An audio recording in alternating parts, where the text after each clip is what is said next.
The Police Minister Bheki Cele yesterday released the crime statistics for the third quarter of 2022, which painted a grim picture. So between October and December last year, the country registered 7,555 murders, while sexual assault cases rose to over 15,500. Let's focus on the police's interventions to deal with crime in the country. We're now joined by the head of Criminology and Criminal Justice Department at the University of Limpopo, Prof Jaco Barkhuizen. Prof, thank you very much for your time this morning. So the police minister yesterday noted that Project 10,000, and that's in the form of more boots on the ground in terms of men and women in blue, having been rolled out yesterday.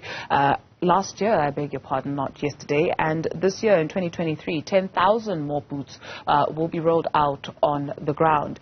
Is it merely a case of throwing more personnel to the problem, or is it a little bit more nuanced than that? It seems more like throwing everything at a problem. Yeah, more boots on the ground is a good idea. However, it shouldn't just be boots. It should be a specialized unit. It should be bringing back the specialized units. It should be a capacitated crime intelligence. Our national crime prevention strategy is old. That needs to be updated. We do not need a ministry of police anymore. We need to collapse the police under justice with the NPA and correctional services. So having it stand alone is not helping. As we can see, that crime is just going through the roof. The two most important metrics, rape and murder, is not going down. So I don't know why we still need a police ministry, because it's not functioning. You speak of collapsing the... You wanted to say something, Prof? No. Okay. You speak of collapsing the police ministry and maybe taking it into justice. The police minister yesterday also noting that discussions are underway with the security cluster to tighten the gaps and loopholes in the criminal justice system. And so even there's problems that we are finding, right? So that needs to also be in order. He also spoke of a judge who was arrested. He spoke of police officers who were also arrested. So it would seem that it's not just this department that needs to get his house in order. Look, the whole criminal justice system in South Africa is slowly being destroyed. It's falling to pieces. If you look at who gets bail, when people get bail, parole, the current crime stats showing that it's not really working. South Africa is now more dangerous. This is the thing that we seem to gloss over. South Africa is more dangerous than a current war zone. More rapes, more murders than a current war zone. It shows us that the whole CJS needs to be re-looked at. It needs to be capacitated with qualified people, uncorruptible people, and the whole government needs to hang its head in shame. The stats show us there is a massive problem. It's easy to declare a national disaster for the rain, for electricity, but what about crime? We are more dangerous than a war zone.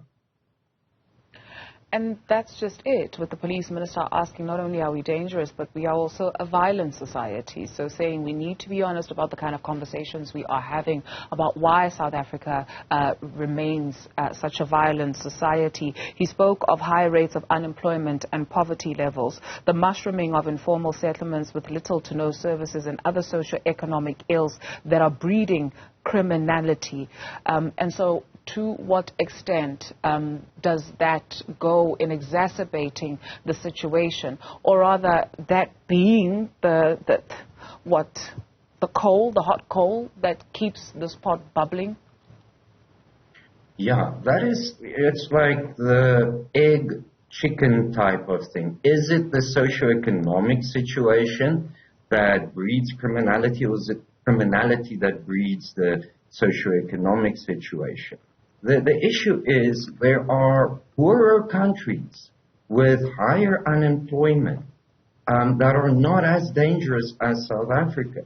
And it's correct what the minister said. We need to have serious conversations about what's going on in South Africa. The police rolled out a very good slogan. If you see something, say something. We know where, as community members, who are the criminals in our community, who are people who we fear. And if we do not say something about the things we see, it's just going to get progressively worse in South Africa, which in effect will affect the economy, and which then, in its effect, will have an increase in unemployment, lack of service delivery, and it's a vicious circle. And we need to have that conversation on how do we break it, how do we break this circle, and how do we capacitate criminal justice system and the government to protect each and every South African. There was some good news, a miraculous reduction in the DNA backlog of some 99.3%, so it went down to 1,600 from 241,000. The minister also announcing that the Criminal Law Amendment Act will come into effect on the 3rd of March this year. Is it really such good news? If you look at the current rape stats, remember what we're talking about is the backlog has reduced, the backlog for a certain period of time. Now, if you look at our current rape stats, that shows there's more DNA evidence that's coming into the system. We're just talking about the backlog that was identified for a specific period. That's now less. We have to look at the whole DNA section. How many cases are there still that need to be processed? How long are we waiting?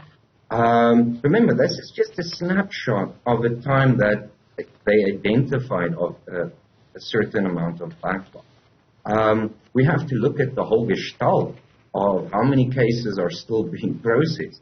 And then the Criminal Amendment Act, that's good.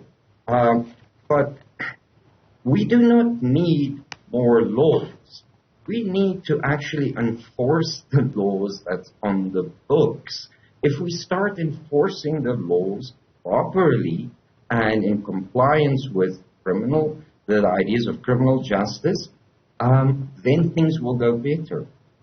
We need more order in South Africa. Not necessarily more laws, but we need more order. We need more order in South Africa. Head of the Criminology and Criminal Justice Department at the University of Limpopo, Prof Jaco Barkhuizen. Thank you for your time this morning.